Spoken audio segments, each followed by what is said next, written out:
All right, so this is my third video, and I'm going to apologize in advance for the reflections that might be in my glasses, but I have to wear my glasses for this, and I'll explain why. Last time I had a cheat sheet that I kind of went off of, and this time I'm going to have like a script. And one of the reasons why is because this RCHOP treatment has basically removed all of my ability to concentrate and focus. Not completely. It's getting better every day, and I'll talk about that. So I'll be sort of reading from a script. So I've been trying to wear a different hat every time I do one of these. So this time I'm wearing my Michigan State hat that my brother-in-law Jeff Bartlett bought me up in Minnesota when we were up there for a conference, and Michigan State shirt that I just bought not too long ago before I went on vacation. I'm a Michigan State fan, but I'm not an avid fan. I don't watch every game. I watch the basketball every once in a while, some football. I probably don't watch much of the basketball until it gets to March Madness, just because I just don't get into it that much. But I do enjoy it, and I enjoy keeping track of it a little bit. So maybe keep track of the football a little bit more this year, because maybe I'll have a little bit more time to sit around and watch it. So let me jump right in. I have about 3 or 4 things I want to touch on. And as I've said, I try to keep these videos around 10 minutes. This one might go a little bit longer. So I want to first start out describing my first RCHOP treatment. So I've had one treatment already, and that was Tuesday. And I'll say it was a breeze, but listen along. It says they started with an IV of Benadryl, which immediately gave me this feeling of just sort of weightiness and very extremely tired. And the first treatment bag of rituximab, which cost over $20,000, by the way, it needs to go in very slowly. So this first day, that's all they put in the beginning, very slowly, to see how my body responds. And I had no problems. And then they began to go through, that took about 3 hours, I think, that first bag. And then they began to go through the other treatment or the other chemicals. And some of them just took a minute. And one of them just took a minute. It was like a big syringe, this red dyed stuff that goes into you. And then the other ones took maybe a couple hours apiece. And the whole day lasted about 7 hours. So it was a long day, sort of nerve-wracking, anxious day, but not really too bad. In fact, the nurses sort of raved about how I responded to the treatment. I walked out of there of my own accord, drove home of my own accord, feeling like a hero and thinking in my mind, I've got this cancer beat. I'm too strong for this cancer. Well, that was Tuesday. Wednesday, I was somewhat fatigued and somewhat nauseated. And then Wednesday afternoon, I had to return to the hospital to get an injection, which is just a little syringe, which, by the way, was very expensive. But I'm going to talk about how this is covered with the sort of little bit of a different healthcare situation that I have. I'll talk about that in a future video. So that shot was to, I think, increase the ability of my bone marrow to produce white blood cells. So that was Wednesday afternoon. Got home Wednesday and went right to sleep after that. I was asleep by 6 o'clock. I woke up at 9 o'clock. I walked out into the living room because the lights were on, and I looked at the clock, and the analog clock said 9 o'clock, but I read it completely backwards. I thought it was 3 o'clock in the morning. And I went out into the kitchen like, what is going on, Denise? Why are you out here in the kitchen doing dishes at 3 o'clock in the morning? And she looked at me like I was crazy-eyed and said, it's 9 o'clock. I just got done putting right into bed. So finally went back to bed probably about 11 o'clock and woke up Thursday. Thursday was rock bottom day. Thursday was really rough. I barely left the bed. I went from a state of drowsiness to a state of sleep throughout the whole day.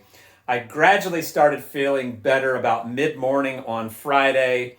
The one area that sort of surprises me in this, I have not lost my appetite. I get up every morning, I make my 3 Kenny Farm Fresh eggs with a piece of sausage patty and a hash brown. I eat that every morning. My lunch is usually pretty light. Sometimes it's just a protein shake, and then Denise has something for dinner for me. And I might have a peanut butter and jelly sandwich sometime later, but not always. and I'm only talking a few days here at this point anyway.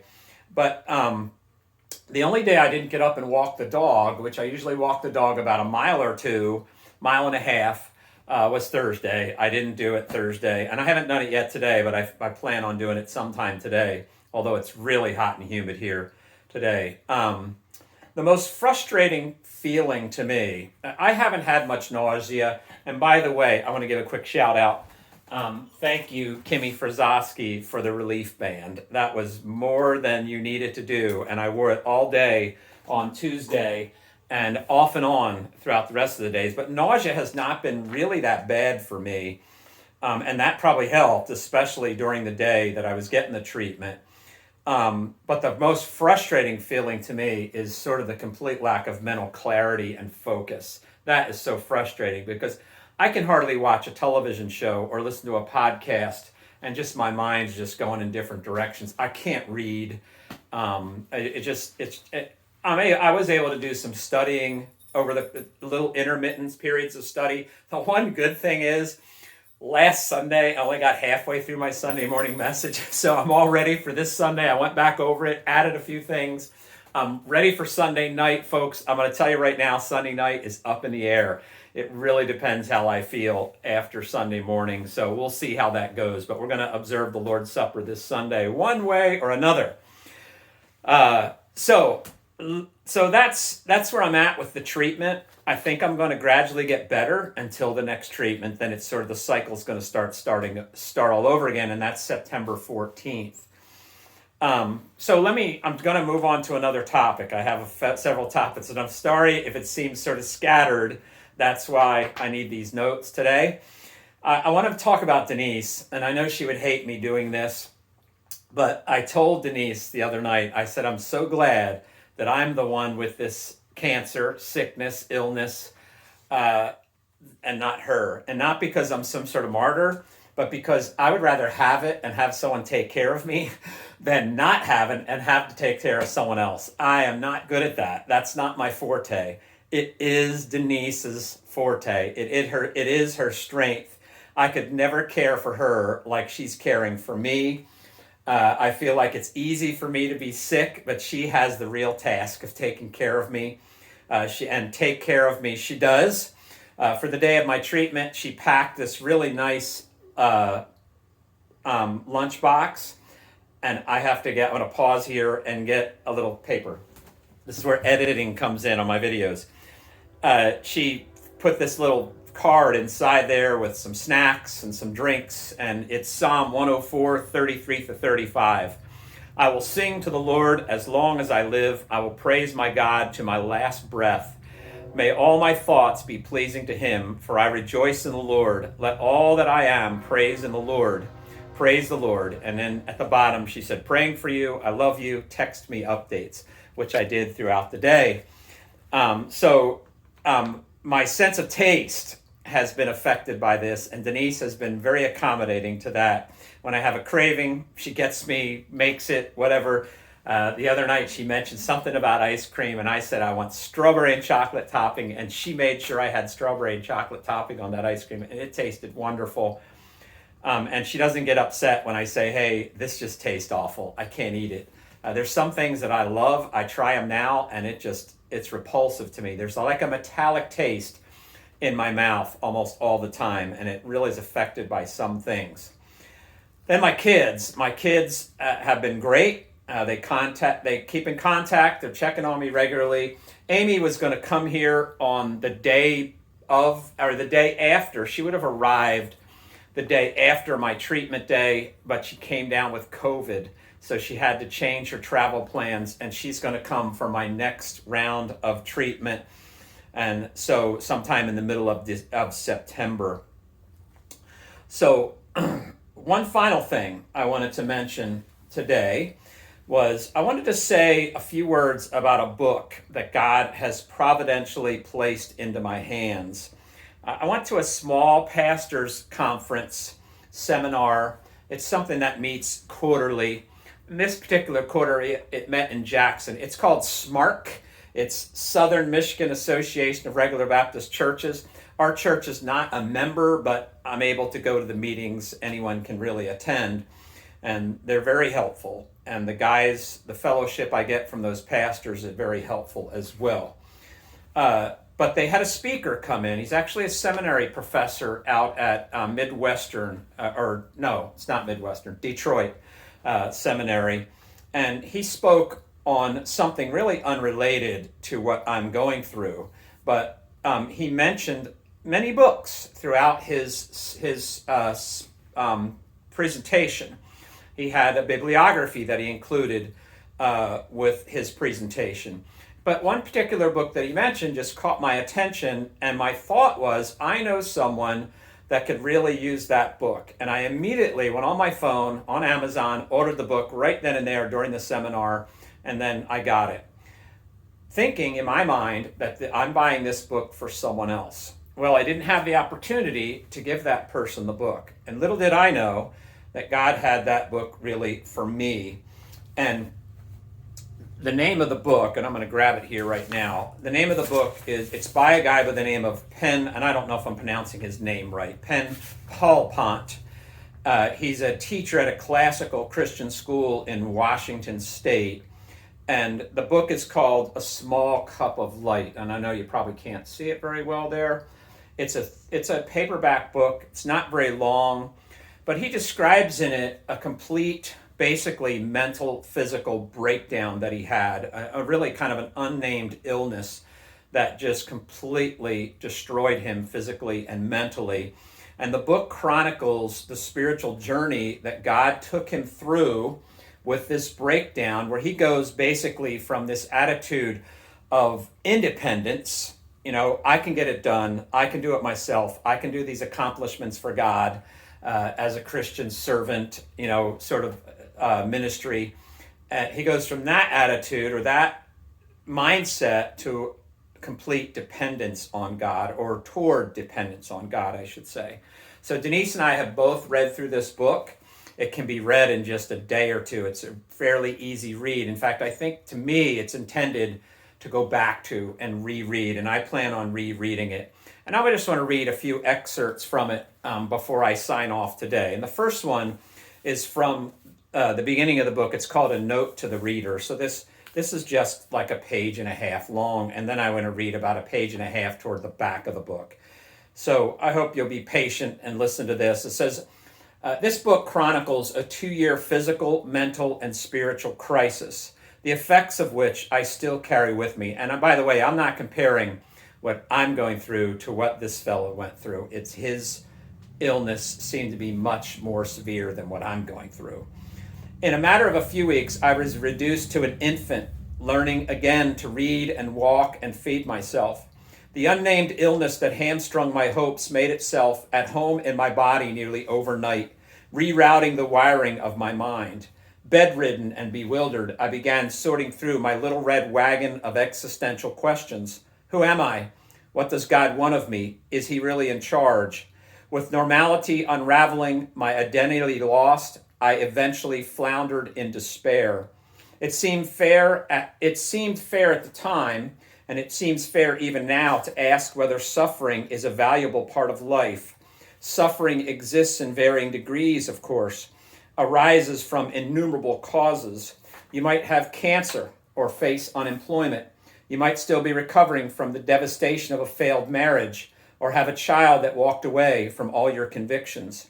You may be a victim of violence. Perhaps you live day to day, one breath at a time, with loss, a miscarriage, a spouse's death, a health failure. This book is my attempt to re-enter one of the darkest seasons of my life and come to terms with the mystery, brokenness, and hope that I encountered in the wilderness. Perhaps you too are wandering through a wilderness in life. Perhaps you're looking for answers to the same questions. I don't know your story, but I know my own. I invite you into mine in hopes that by reading it, you'll better see your own story. Maybe together we'll discover what God led us into this wilderness to find, and that is himself.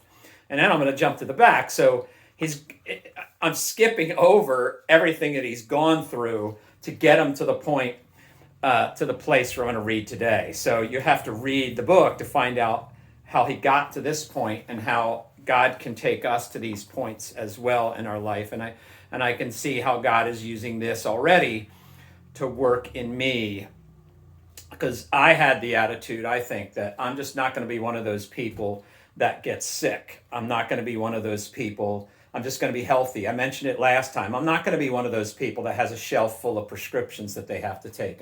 I just have been blessed with really good health and active all the time, active in sports, playing basketball. I'm almost 60. I still play basketball, and I play with guys that are half my age. Not that I'm that great, but I play with young guys. I play tennis. I haven't played in a while. I'll jump out and play badminton. I play table tennis. Haven't been able to do some of those things, but just because I have been busy. But I enjoy working still. I still do electrical work, climb up and down ladders. And then all of a sudden you're hit with something that says, hey, you're not so independent as you thought. So he goes on, I'm jumping in the middle of something here. He says, many such moments, unexpected cups of light, made my heart weep for joy and glimpse the sun again. Each moment reminded me that my weakness, my perceived failure, was bringing about a new birth, not only in me, but in those around me. Under the strain of their father's pain, my children learned how to look to God for help. They learned to rely upon him to extend his grace into their father's life. God used the long night of my suffering to dispel the darkness in my heart. He scattered my night like a boy rushing a murder of crows. Although I still suffer from periodic minor tremors to this day, the tenor of my soul has changed. Before, frenetic energy characterized me.